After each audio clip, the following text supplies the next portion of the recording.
Hi friends, आज आपण hybridisation कसं काढायचं हे शिकणार आहोत. How to find hybridization. Hybridization काढायचा एक फॉर्म्युला आहे.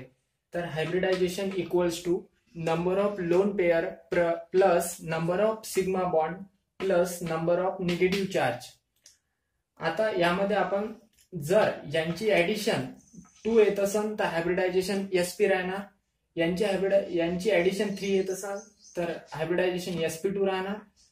ऍडिशन 4 येत असेल तर हायब्रिडायझेशन SP3 राहणार. आता आपण कसं बघू, आता आपण हे एक्झाम्पल थ्रू बघू.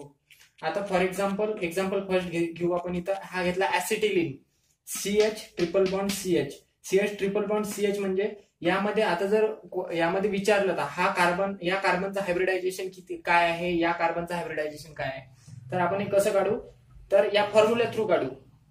पहिले बघू हा कार्बन, या कार्बन मध्ये नंबर ऑफ लोन पेअर किती आहे. तर लोन पेअर आहे का या कार्बनवर? अजिबात नाही आहे. लोन पेअर काय आहे या कार्बनवर? इथं आपण लिहू लोन पेअर किती आहे, 0 आहे. लोन पेअर 0 आहे. आता नंबर ऑफ सिग्मा बॉन्ड बघू. नंबर ऑफ सिग्मा बॉन्ड या कार्बनवर किती आहे, तर हा याला आपण असं लिहू शकतो C triple bond C bond H. तर हा एक सिग्मा बॉन्ड आहे. देन याच्यामधला हा एक सिग्मा बॉन्ड आहे या कार्बनवर. हे दोन खालचे काय आहे, पाय बॉन्ड आहे. पाय बॉन्ड नाही, आपल्याला काय पाहिजे, sigma bond. Sigma bond triple bond मध्ये एकच असतो. ट्रिपल बॉन्ड मध्ये सिग्मा बॉन्ड किती असतात, एकच असतो. आणि 2 पाय बॉन्ड असते. म्हणून या कार्बनचे किती बॉन्ड आहेत, 1 आणि 2. हे दोनच सिग्मा बॉन्ड आहे या कार्बनवर. मग आपण काय केलं, नंबर ऑफ सिग्मा बॉन्ड किती घेतले, 2 घेतले.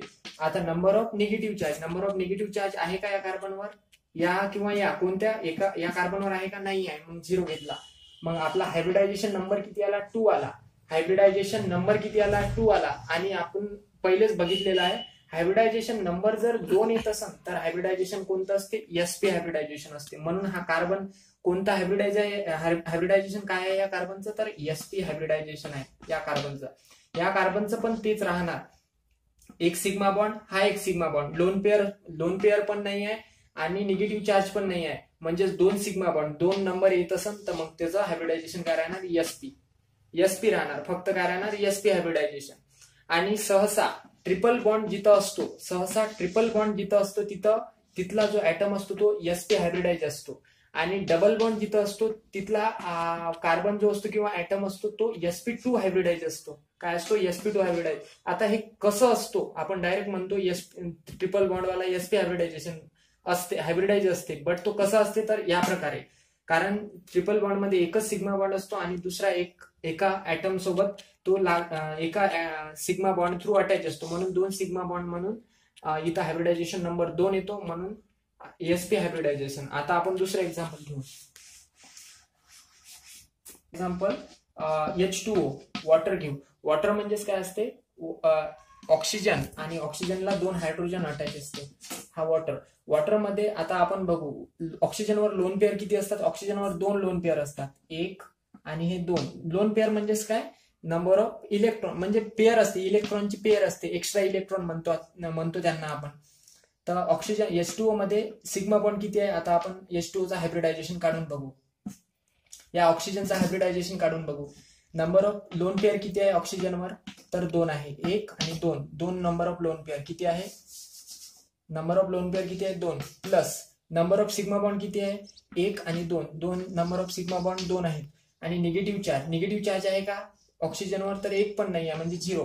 किती आले, 2 आणि 2 4. किती आला, हायब्रिडायझेशन नंबर 4. हायब्रिडायझेशन नंबर 4 आला, म्हणजेच इथं लिहिलेलंच आहे आपण, हायब्रिडायझेशन नंबर जर 4 असेल तर हायब्रिडायझेशन काय असेल, SP3. म्हणून याचा हायब्रिडायझेशन ऑक्सिजनचं काय राहणार, SP3. म्हणजेच H2O काय आहे, SP3 हायब्रिडाइज मॉलिक्यूल आहे. काय आहे, SP3 हायब्रिडाइज मॉलिक्यूल आहे H2O. आता आपण अजून एक एक्झाम्पल घेऊन बघू. NH3 अमोनिया घेऊन बघू. NH3 म्हणजेच काय, नायट्रोजनला अमोनिया. NH3 म्हणजे ammonia.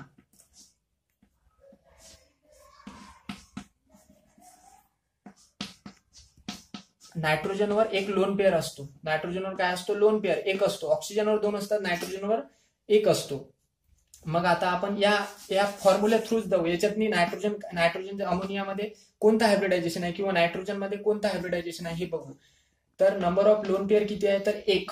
Number of lone pair किती आहे, 1. है ना, एकच आहे number of lone pair. Number of sigma bond किती आहे अमोनियामध्ये? 1, 2 आणि 3. 3 नंबर ऑफ सिग्मा बॉन्ड किती आहे? 3 आहे. आणि निगेटिव्ह चार्ज आहे का? तर अजिबात नाही, 0. तर 1 आणि 3 किती झाले? 4. 4 आला म्हणजेच काय? कोणता हायब्रिडायझेशन राहणार आहे? 4 आला तर sp3 हायब्रिडाइज, 3 आला तर sp2 हायब्रिडाइज. म्हणजे अमोनियामध्ये हायब्रिडायझेशन कोणतं राहणार आहे? तर sp3 हायब्रिडायझेशन राहणार आहे, कारण हायब्रिडायझेशन नंबर 4 आलेला आहे. अजून एक एक्झाम्पल घेऊन बघू आपण. BF3. आता BF3 मध्ये काय करायचं आपल्याला? BF3 बोरॉनला 3 फ्लोरीन मॉलिक्यूल अटॅच आहेत. फ्लोरीन हा पण फ्लोरीन, 3 फ्लोरीन मॉलिक्यूल. तर बोरॉन मध्ये आता आपण हायब्रिडायझेशन काढू. याच्यात कोणतं हायब्रिडायझेशन आहे? बोरॉनचं हायब्रिडायझेशन काय आहे बाबा, हे काढून बघू. तर नंबर ऑफ लोन पेअर किती आहे? नंबर ऑफ लोन पेअर 0 आहे. तर नंबर ऑफ लोन पेअर 0. आणि नंबर ऑफ सिग्मा बॉन्ड बघू आता. नंबर ऑफ सिग्मा बॉन्ड किती आहे? 1, 2 आणि 3. सिग्मा बॉन्ड म्हणजेच काय? Single bond. सिंगल बॉन्ड किती आहे बाबा? सिग्मा बॉन्ड म्हणजे सिंगल बॉन्ड. आणि नंबर ऑफ निगेटिव्ह चार्ज आहे का? नाही, 0 आहे तो पण. हायब्रिडायझेशन नंबर किती आला? 3 आला. हायब्रिडायझेशन नंबर 3 आला. इथं बघा, 3 हायब्रिडायझेशन जर असलं तर 3 नंबर जर आला, हायब्रिडायझेशन नंबर 3 आला, तर हायब्रिडायझेशन कोणतं असते? sp2. म्हणून BF3 कोणतं हायब्रिडायझेशन आहे? sp2 hybridisation. कोणतं हायब्रिडायझेशन? sp2 hybridisation.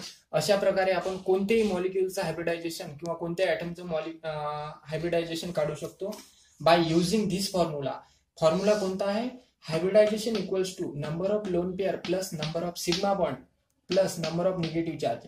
जर यांची ऍडिशन 2 येत असेल तर हायब्रिडायझेशन sp, यांची ऍडिशन 3 येत असेल तर यांचं हायब्रिडायझेशन sp2, ऍडिशन 4 येत असेल तर हायब्रिडायझेशन sp3. अशा प्रकारे आपण कोणतेही मॉलिक्युलचे हायब्रिडायझेशन काढू शकतो. Thank you friends.